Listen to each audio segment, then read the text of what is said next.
Hey guys, this is Dr. Shumard with Integrative Wellness Center of San Diego and also the author of The Thyroid Epidemic.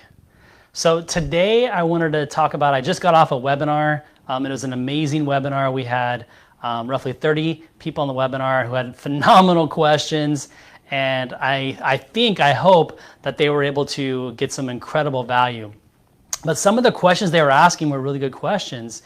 And one of the questions that they were asking, and I think it was probably a question that happened prior or during the webinar, because I went over this during the webinar, but this person was experiencing specific symptoms, right? They were experiencing fatigue, they had weight gain, they had brain fog.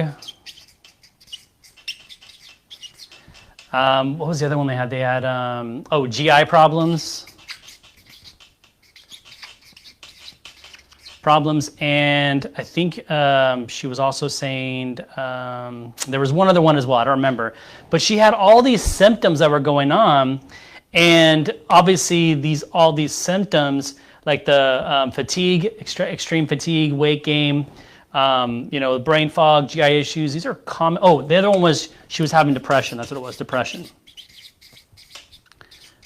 And so she was having these symptoms, and initially when she went in to see her doctor, they thought, well, it sounds like you have a thyroid issue, and they ran the test, and when they ran the thyroid test, it was negative.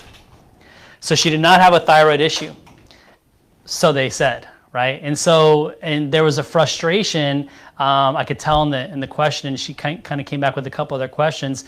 But the reason why I mentioned this, it just kind of triggered something to me today, is this is a common thing that I see in my practice quite often, is that many patients, they're going to see their doctor and they're having multiple symptoms, and sometimes they come back and they have no thyroid issues. Sometimes they do.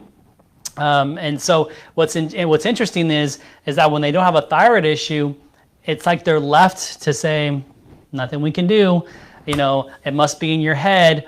Or what they start saying is, well, maybe you're just stressed out, and that's why you have your fatigued.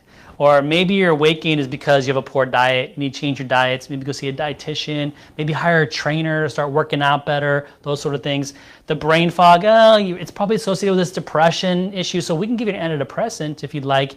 And the GI problem, we can just give you some medication for that as well. So the focus is trying to address the symptoms. Now, if you're experiencing this type of situation where you have multiple symptoms like this and your doctors are telling you that there's nothing going on, or they can't find a problem with you, or you haven't been diagnosed with a thyroid, well, number one, what I want you to do, can I get this to work, is I want you to look into this specific condition.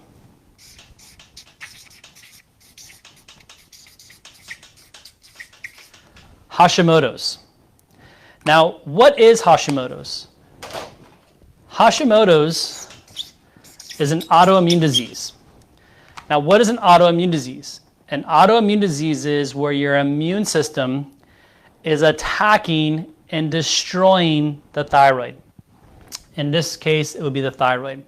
But there are other autoimmune diseases as well, right? Maybe some of you have heard of this, like celiac disease as an autoimmune disease, like psoriatic arthritis, type 1 diabetes, lupus, rheumatoid arthritis. These are all autoimmune diseases. This is where the immune system is attacking and destroying a specific tissue in the body, and you get that diagnosis.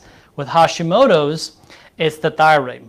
Now, here's the reason why I'm saying that, because when you're dealing with an autoimmune condition like this, it is in 3 phases. The first phase is rarely ever evaluated, never really found in the first phase, but it's the first step. The first step is where you start to analyze, and what you analyze is what is called antibodies. So AB stands for antibodies. There are specific antibodies that you can measure to see if you have this condition. What are they?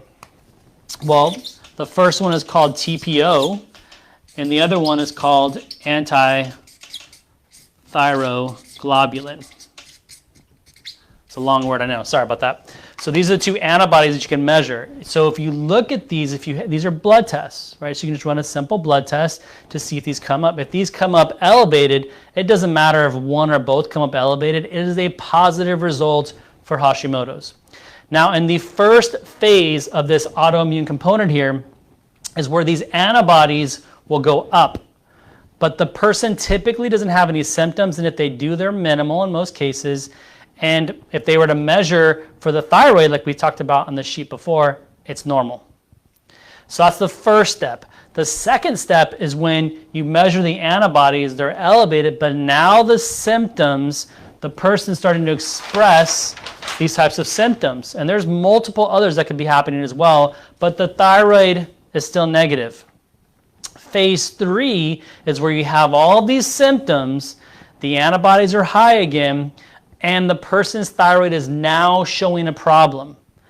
So why is that step-by-step approach so important? Because you could be in a step like this patient right here, more than likely, because roughly 90 to 95%, right? Let's write that in here. 90 to 95% of all thyroid problems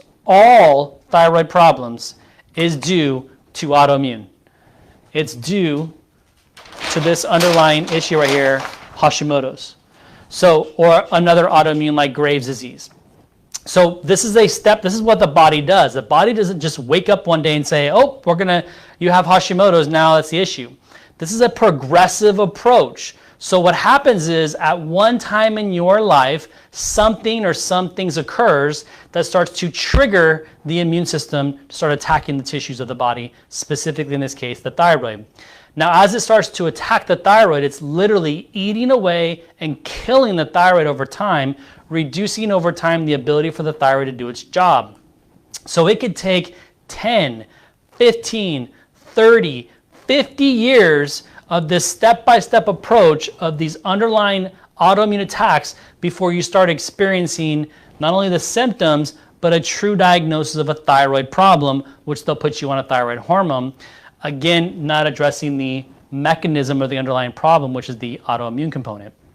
So you could be in phase 2 right now, having all those symptoms, or step 2, having symptoms. Your antibodies have not been evaluated because that's not a traditional marker to look at in the traditional model or the medical model. Typically, they don't run these tests. And why is that? Because there's really not any specific approach or treatment to address that underlying mechanism.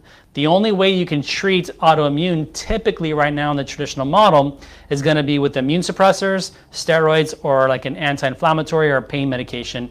It's never going to address why the immune system is attacking the body. So if this person's in that step 2 where the antibodies are going high, the person's experiencing symptoms, they don't feel good, but their thyroid is normal, they're thinking it's totally normal, but they get put on other additional medications like antidepressants or GI medication or pain medication, what